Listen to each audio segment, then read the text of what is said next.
بات کافی ہے.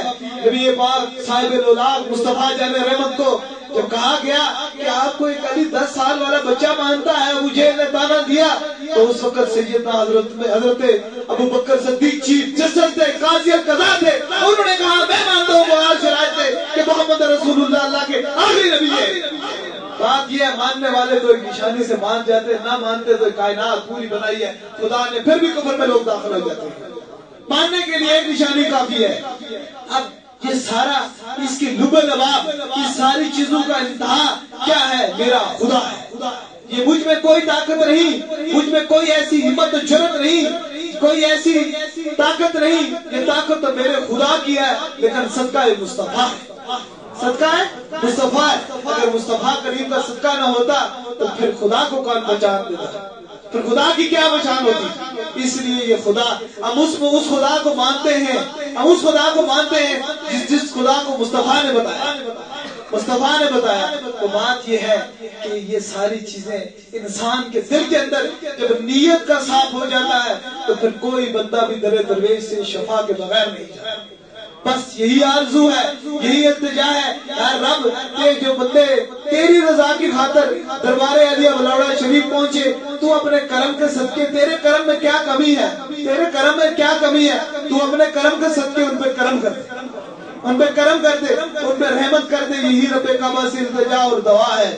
آخری بات بتاتا ہوں, لوگ کہتے ہیں عقیدہ ہو تو شفا ہوتی ہے, عقیدہ نہ ہو تو شفا نہیں ہوتی. او بدبخت لوگ, تو یہ چیز نہ سمجھ, عقیدے کے بغیر بھی شفا دی جا سکتی ہے اگر خدا بندہ خدا ہو تو, بندہ خدا ہو تو. یہ ایک بندے کو شفا نہیں ہوتی, ایک بندے کو شفا نہیں ہوتی جو منافق ہوتا ہے. منافق کو کہیں سے شفا نہیں ہوتی, ورنہ بدین لوگوں کو بھی شفا درویش سے ہوتی ہے. اس دروازے سے ہندو, سکھ, عیسائی, دنیا کے ہر مذہب کے روک رکھنے والوں نے, میرے رب نے ان کو شفا دے دی. یہ بجلی کا کرنٹ ہے نا, یہ سوائے لکڑی کے باقی ہر چیزوں پر کام کرتا ہے, کیونکہ اس کے اندر طاقت ہے, اس کے اندر طاقت ہے. اس لیے اگر کسی کا عقیدہ کسی پر نہیں ہوگا تو میرا عقیدہ میرے مصطفیٰ کریم اور اللہ پر بہت بڑا ہے. اس لیے جب میں کسی کو دم ڈالتا ہوں یا کسی کے لیے دعا کرتا ہوں تو یہ کہتا ہوں, اے اللہ اس کا عقیدہ نہیں ہے تو میرا عقیدہ تو تم پر بہت بڑا ہے, تو اس کرم کے صدقے اس میں کی یہ شفا دے دے. چھوٹی سی بات سنا کر اس چیز کو ختم کرتا ہوں. سمجھ والے بات, کافی میں مصروف رہتا ہوں, جو لوگ مجھے جانتے ہیں, جو لوگ مجھے جانتے ہیں, کافی مصروف, بہت زیادہ رش رہتی ہے. اکثر لوگ فونوں پہ کم مجھ سے ملاقات ہوتی ہے, کیونکہ مہینے کے 60 سے 70 ہزار آدمی کو میں چیک کرنا پڑتا ہے, تو اس لیے فونوں پر نہیں ہو سکتی. ایک سکھ دبئی گیا, اب سنیں, سکھ دبئی گیا, اور دبئی گیا تو اس کو کسی نے کارڈ دیا, تو کارڈ دینے کے بعد کہنے لگا کہ مجھے شوگر ہے, میں شوگر کی بیماری میں مبتلا ہوں. کسی نے ملا, اس نے کہا جی یہ سرکار ہے, تم فون پہ دم کراؤ تو تم ٹھیک ہو جاؤ گی. حتیٰ کہ وہ سکھ فون کرتا رہا, مجھ سے ملاقات اس کی نہیں ہوئی. 10 سال سے سکھ کا یقین تو نہیں کسی چیز پہ. اب شفا خدا کے ہاتھ میں, وہ چاہتا ہے جہاں مرضی کرم کر دے. یہ کہہ کر وہ کافی ٹائم سے فون ملاتا رہا, انڈیا چلا ہے, نہیں اسے ملاقات ہوئی. تو میں پرسوں بیٹھا ہوا تھا تو لوگوں کے فون سن رہا تھا. ایک بات بتا رہا ہوں, فون سن رہا تھا تو مجھے ایک فون آیا, کہتا ہے جی میں انڈیا سے فلانا میرا نام ہے, میں سکھ بول رہا ہوں, صرف 1 سیکنڈ کے لیے سرکار سے بات کراؤ. تو خادم نے کہا جی سرکار سے بات ہو.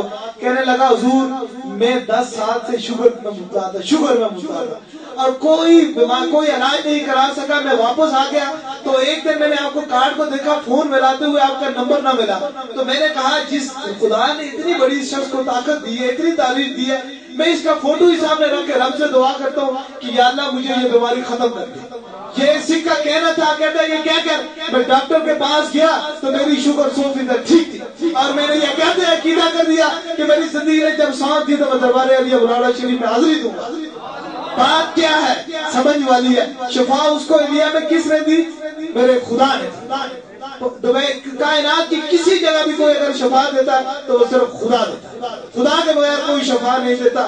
دعا ہے کہ اللہ تبارک تعالیٰ ہم اور آپ سب پر کرم فرمائے, اور جناب غوث پاک کے صدقے ہم پر کرم فرمائے, اور ہمیں یا رسول اللہ کہنے والوں سے, یا حبیب اللہ کہنے والوں سے کی چاہت اور محبت عطا فرمائے, چاہت محبت عطا فرمائے. اس چیز کو